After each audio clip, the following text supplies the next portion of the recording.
अरे वाह।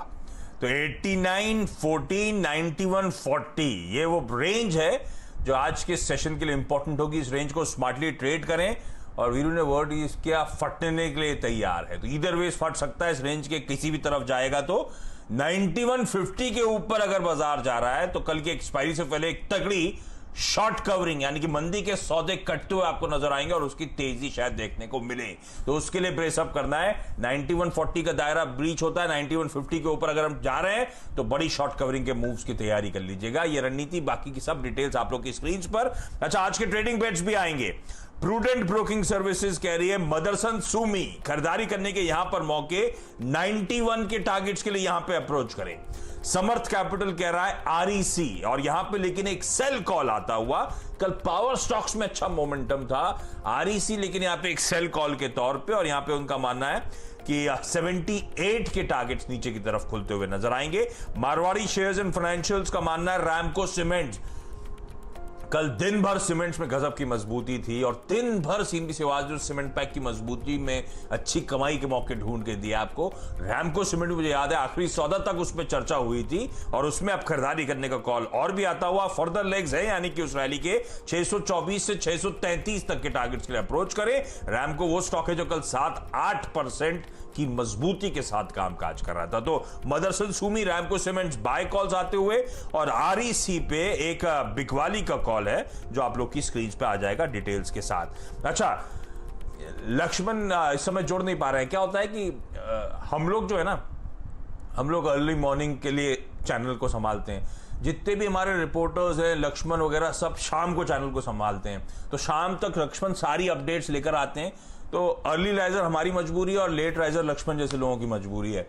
तो लक्ष्मण लेकिन एक एक्सक्लूसिव डिटेल लेकर आए 8 बजे के शो में। खैर लक्ष्मण आई एम श्योर जुड़ते हुए नजर आएंगे, लेकिन सरकार कहा जा रहा है विनिवेश के मोर्चे पर वापस सक्रिय हो रही है, वापस एक्टिव हो रही है। 28 मई, आज 27 मई हो चुकी है, यानी कि कल इंटर मिनिस्ट्रियल ग्रुप की अहम बैठक है और लक्ष्मण पिकअप कर रहे हैं कि इस बैठक में सेल के जो 3 प्लांट के डाइवेस्टमेंट की बात थी, वो डिसइन्वेस्टमेंट जो करना 3 प्लांट्स का, उस पर फाइनल फैसला आता हुआ नजर आएगा। उसकी प्रक्रिया तूल पकड़ती हुई आपको नजर आएगी। तो सेल का जो दुर्गापुर प्लांट है, सेलम प्लांट है, वीआईएसपी है, मेरे ख्याल से तीनों प्लांट्स के विनिवेश की बातें चल रही थी और उसी पर आईएमजी की बैठक होने वाली है।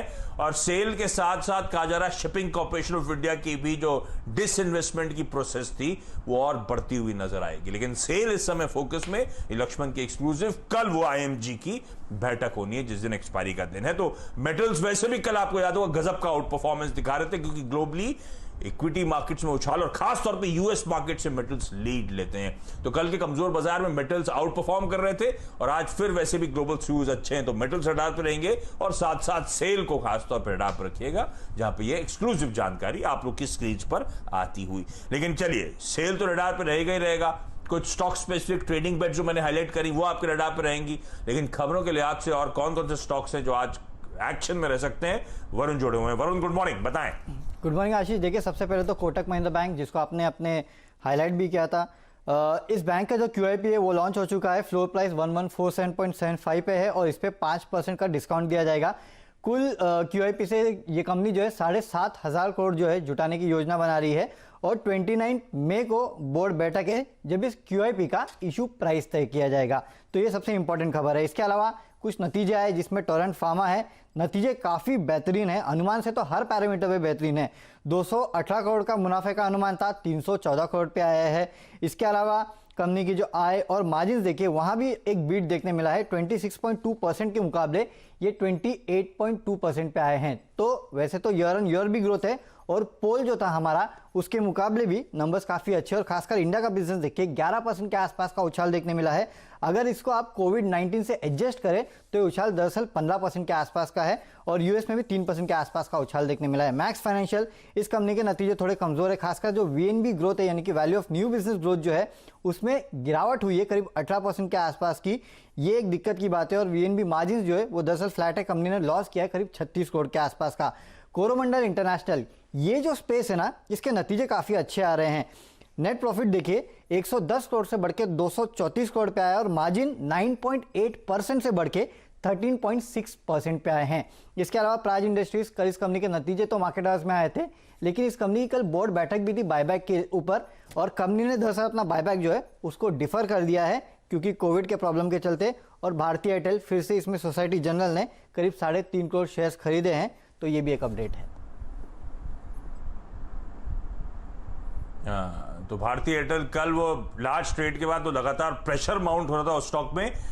अब देखता होगा लार्ज ट्रेड कल्मिनेट हो गया है, दिग्गज इन्वेस्टर्स चेक इन कर चुके हैं, अब क्या स्टॉक यहां से स्टेबलाइज होता है और आगे की चाल कैसी रहती है। तो भारतीय एयरटेल आज ऑब्वियसली फोकस में रहेगा, लेकिन आज रिजल्ट्स के लिहाज से सन फार्मास्यूटिकल्स निफ्टी की कंपनी, वायदा में डाबर और यूनाइटेड स्पिरिट्स के नंबर्स आने, इसके अलावा KPIT Technologies, Cube Investments, Quest Corp, AB Fashions, Heritage Foods, इस तरह की कंपनीज के नंबर्स आने हैं। अच्छा, आज वो दिन है जब 220 कंपनीज ट्रेड टू ट्रेड के बाहर आने की तैयारी कर रही हैं, जिसमें एवेन्यू सुपरमार्ट्स, एफएल इंडिया जैसे नाम तो आपको याद ही होगा।